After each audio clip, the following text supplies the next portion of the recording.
اب اس کے بعد اس سورہ مبارکہ میں یہ بڑا عجیب مقام ہے اس اعتبار سے قرآن کا. عجیب کے معنی کیا ہے؟ دل لبھانے والا، حسین. یہاں اللہ کے تقوی کا جو مقام اور مرتبہ واضح کیا جا رہا ہے اللہ کی نگاہ میں، اگر واقعتاً حقیقی تقوی ہے، صحیح تقوی ہے، قلب کا تقوی ہے، جیسے کہ حضور فرماتے تھے اپنے دست مبارک سے 3 مرتبہ آپ نے اشارہ کیا اپنے سیرہ مبارک کی طرف، التقوی ہا ہونا، التقوی ہا ہونا، تقوی یہاں ہوتا ہے. دل میں تقوی ہے تو تقوی ہے، باقی لباس اور وضاقت یہ ساری متقیوں کسی بنا لی اور اندر کا معاملہ نہیں ہے تو یہ بہروپ ہے، یہ تقوی نہیں ہے. لیکن حقیقی تقوی ہو تو پھر اس کا کیا مقام ہے؟ اب دیکھیے پہلی بات آ رہی ہے، وَمَن يَتَّقِ اللَّهَ يَجْعَلْ لَهُ مَخْرَجًا، جو شخص اللہ کا تقوی اختیار کرے گا اللہ اس کے لیے راستہ پیدا کر دے گا. جہاں بالکل نظر نہیں آئے گا کہ کوئی راستہ، اللہ راستہ پیدا کر دے. بالکل نظر نہیں آ رہا تھا موسیٰ کے ساتھیوں کو کہ اب کیسے بچیں گے، پیچھے لشکر آگے، آگے سمندر ہے، اللہ نے راستہ پیدا کیا. خود حضرت ابو بکر کا جو حال ہو گیا تھا کہ حضور اگر انہوں نے ذرا بھی دیکھ لیا، نیچے اپنے قدموں کی طرف بھی نگاہ ڈالی تو ہم نظر آ جائیں گے. آپ نے فرمایا لا تحزن ان اللہ معنا، راستہ نکالتا اللہ. پھر حضور گئے طائف، لیکن وہاں سے خالی ہاتھ آئے. مدینے میں اللہ نے خود ہی کھڑکی کھول دی، 6 آدمی ایمان لے آئے. آپ گئے ہی نہیں اور وہاں انقلاب بھی آ گیا. عظیم. اس اعتبار سے اللہ مخرج پیدا کرتا ہے. تم صحیح طریقے پر چلتے رہو، تقوی اختیار کرو، صحیح راستے پر جد و جہد کرو. یہ کام اللہ پر چھوڑو، کب اسے منظور ہے اس کا کامیاب ہونا؟ جب ہوگا وہ راستہ ایسا کھولنے کا کہ تمہیں گمان بھی نہیں ہوگا. وَيَرْزُقْهُ مِنْ حَيْثُ لَا يَحْتَسِبُ، اور اسے رزق دے گا وہاں سے جہاں سے اسے گمان بھی نہیں ہوگا.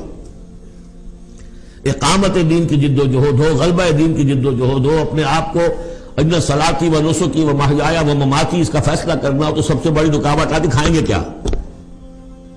تو اللہ تو کہتا ہے راضی میں ہوں. ہے ایمان اور یقین اس پر؟ کر کے دیکھو تو صحیح، اس پر اعتماد تو کرو. لیکن یہ کہ اس پر اعتماد کرنا، توکل، بڑی مشکل بات ہے.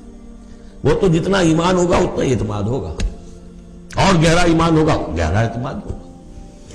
وَمَن يَتَّقِ اللَّهَ يَجْعَلْ لَهُ مَخْرَجًا وَيَرْزُقْهُ مِنْ حَيْثُ لَا يَحْتَسِبُ وَمَن يَتَوَكَّلْ عَلَى اللَّهِ فَهُوَ حَسْبُهُ. یہ تو ابھی تقوی والے کی بات ہے کہ وہ وہاں سے رزق دے گا جہاں سے اسے ملے گا بھی نہیں، اور جس نے اللہ پر توکل کر لیا تو وہ اس کے لیے بہت کافی ہو جائے گا. توکل کر کے تو دیکھو، حسبہ وہ اس کے لیے کافی ہے. یہاں تک فرمایا ہے حدیث قدسی میں، حدیث میں من کان فی حاجت اخیہ کان اللہ فی حاجتہ. اگر کوئی مسلمان اپنے کسی بھائی کی ضرورت پوری کرنے میں لگ رہا ہے، اپنا وقت صرف کر رہا ہے، اللہ اس کی ضرورت پوری کرنی شروع کر دیتا ہے.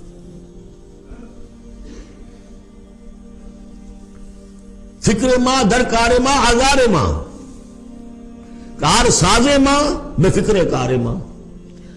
یہ فارسی شاعری کے اندر یہ دینی حقائق ہیں. کار ساز ماں بے فکر کار ماں، میرا کارساز میرے کاموں کی فکر کر رہا ہے، میں نے اپنے آپ کو اس کے کام کے لیے لگا دیا. وہ دنیا میں بھی ذرا سا بھی کوئی شریف انسان ہوگا، آپ اس کے ہو جائیں وہ آپ کو چھوڑ دے گا پھر کہیں؟ شرافت ہو، مروت ہو اس میں. آپ اللہ کے بن کر تو دیکھیے، پھر وہ کارساز ہے. کارساز ماں بے فکر کار ماں، فکر ماں در کار ماں آزار ماں. جب میں اپنے معاملات کی فکر خود کرتا ہوں، کوئی نہ کوئی ٹھوکر کھاتا ہوں، کوئی نہ کوئی غلطی کرتا ہوں، آزار اپنے سر کے اوپر پیدا کر لیتا ہوں. اپنے آپ کو حوالے کرو. اس کا نام ہے تفویض الامر الی اللہ. افوض امری الی اللہ ان اللہ بصیر بالعباد.